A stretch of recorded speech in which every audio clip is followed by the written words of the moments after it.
जी नमस्कार। स्वागत है दोस्तों आपके अपने यूट्यूब चैनल हिंदी परीक्षा इसके पर। तो आज की इस वीडियो में हम लोग बात करेंगे एक और नए टॉपिक लेकर हम आए हैं जो कि क्लास 9 का MIL हिंदी का एक चैप्टर है पिपलांत्री एक आदर्श गांव। जो कि मैं तो कहता हूँ इस चैप्टर को हर एक व्यक्ति को पढ़ना चाहिए, चाहे वो किसी भी क्लास में पढ़ रहा हो या फिर पढ़ाई छोड़ चुका हो, फिर भी उसे इस चैप्टर को एक बार ज़रूर पढ़ना चाहिए। इतना मज़ेदार ये चैप्टर है। तो ज़्यादा लेट ना करते हुए हम लोग बढ़ते हैं आगे और देखते हैं कि इस चैप्टर में ऐसी कौन सी खास बात है जिससे ये चैप्टर इतना अच्छा लगता है पढ़ने में। राजस्थान की जो राजधानी है जयपुर, उसी से लगभग 350 किलोमीटर की दूरी पर एक गांव बसा है। उसका नाम है पिपलांतरी। ध्यान देना आप लोग, 350 किलोमीटर की दूरी पर एक गांव बसा है जो कि राजस्थान की राजधानी जयपुर से, और उस गांव का नाम है पिपलांतरी। पिपलांती नाम का आज केवल भारत में ही नहीं बल्कि पूरे विश्व में विख्यात है। ठीक है, देखो ये इतना मशहूर है कि केवल भारत में ही नहीं बल्कि पूरे विश्व में ये आज विख्यात है, मशहूर है। आखिर भारतीय होने के नाते भारतीय होने के नाते हमें इस गांव पर नाज है, गर्व है हमें इस गांव पर। आखिर यह गांव विश्व विख्यात क्यों है, इसके बारे में जानकर लोग अपने अपने गाँव को पिपलांत्री की तरह ही एक आदर्श गाँव बनाने का प्रयास करेंगे। तो जितने भी गाँव में रहने वाले लोग हैं उन सबको ये चैप्टर जरूर एक बार पढ़ लेना चाहिए। बताया गया है कि राजसमंद नामक जिलांतर्गत तथा राजपूतों के वीर योद्धा महाराणा प्रताप के जन्म स्थान उदयपुर से 7 किलोमीटर की दूरी पर स्थित पिपलांत्री गांव ने सबका ध्यान अपनी ओर आकर्षित किया है। देखो एक बात, यहाँ पे 350 किलोमीटर दूरी पर है ये, राजस्थान की राजधानी जयपुर से उसकी दूरी है। लेकिन यहाँ पे उदयपुर से उसकी दूरी मात्र 7 किलोमीटर है पिपलांती गांव की, जिसने सारे दुनिया के लोगों को अपनी ओर आकर्षित किया है। गांव को देखने पर यह स्पष्ट हो जाता है कि मनुष्य यदि चाहे तो सब कुछ कर सकता है। इतनी इस गांव में इतनी खास बात है कि अगर इस गांव को देखने पे ही ये समझ में आ जाता है कि अगर आदमी ठान ले कि मुझे ये करना है तो वो कर सकता है। आगे बताया गया है चैप्टर में, इसके लिए केवल अगर आदमी चाहे तो उसके लिए क्या करना होगा, तो इसके लिए केवल इच्छा शक्ति एवं परिकल्पना ही काफी है। धैर्य, एकाग्रता, साहस एवं नियमबद्ध तरीकों से किया गया कठिन एवं असंभव काम भी आसानी से संपन्न हो जाता है। हम यह चाहते हैं कि हमारे विद्यार्थी पिपलांतरी गांव के बारे में जानकारी प्राप्त करें। मतलब व्यक्ति के पास धैर्य, एकाग्रता, साहस और नियमबद्ध तरीकों से सारे काम तो करना ही है।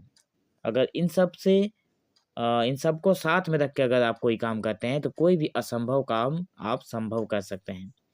आपके अंदर इच्छा शक्ति और उसके साथ एक अच्छी परिकल्पना, मतलब एक योजना होनी चाहिए कि काम को कैसे पूरा करना है। ठीक है, आगे बताया गया है कि हम ये चाहते हैं कि हमारे जो विद्यार्थी हैं वो पिपलांतरी गांव के बारे में जानकारी प्राप्त करें, वहाँ के कार्यकलापों एवं महान आदर्शों को अपने जीवन में उतारें। ऐसा करने से हम देश के सभी गांवों को समृद्धशाली बनाने की आशा कर सकते हैं। तो चलिए आगे बढ़ते हैं, और सारे लोगों को ये तरीका अपनाने के लिए कहा गया है। इसलिए मैंने पहले ही कहा था कि चाहे बच्चे हों, बूढ़े हों, बुजुर्ग हों, चाहे वो पढ़ाई कर रहे हों या फिर ना कर रहे हों, ये चैप्टर उन्हें जरूर एक बार पढ़ना चाहिए। वर्तमान समय में आदर्श गांव के रूप में परिवर्तित पिपलांत्री गांव एक समय प्रदूषण एवं कृषि कार्य हेतु आवश्यक पानी की कमी जैसी समस्याओं से जूझ रहा था। आज के समय में जिस गांव की इतनी आप लोग मतलब वाहवाही सुन रहे हैं, एक समय में यह गांव प्रदूषण से और कृषि कार्य करने के लिए पानी को तरस रहा था। इस गांव में पानी तक नहीं था कि लोग कृषि का कार्य करें। इससे गांव वासियों की दशा जो है वो दयनीय हो गई थी। मतलब उनकी जो अवस्था थी वो ठीक नहीं थी। गांव में रहने वाले लोगों की प्राकृतिक संपदाओं में धनी होने के बावजूद भी यहाँ के लोग बड़ी कठिनाई से अपना जीवन यापन करते थे। वहाँ पे प्राकृतिक संपदाओं की कोई कमी नहीं थी, फिर भी लोगों का जीवन कठिनाइयों से बीत रहा था। संगमरमर पत्थर के लिए गिनीज वर्ल्ड रिकॉर्ड में स्थान पा चुके पिपलांत्री गांव में बड़े बड़े व्यापारियों ने बृहद पैमाने पर संगमरमर का खनन कार्य आरंभ कर दिया। गिनीज वर्ल्ड रिकॉर्ड, संगमरमर पत्थर। शायद आप में से बहुत सारे लोग नहीं जानते हैं कि संगमरमर पत्थर क्या होता है। आप लोग ताजमहल तो देखे हैं। ताजमहल जिस पत्थर से बनाया गया है वो पत्थर संगमरमर का ही है, और इस गांव का गिनीज वर्ल्ड रिकॉर्ड में नाम है संगमरमर पत्थर पाने के लिए, कि यहाँ पे संगमरमर पत्थर इतनी भारी मात्रा में पाया जाता है। ठीक है, वहाँ पे संगमरमर पत्थर को मिट्टी के नीचे से निकालने के लिए बहुत सारे बड़े बड़े व्यापारी आते थे और संगमरमर निकाल कर लेकर जाते थे। उससे क्या हुआ कि वहाँ पे बड़े पैमाने में खनन कार्य आरंभ हुआ, और इस खनन कार्य के फलस्वरूप जहाँ एक और पर्यावरण का विनाश होने लगा तो दूसरी ओर प्राकृतिक संपदाओं पर व्यापारियों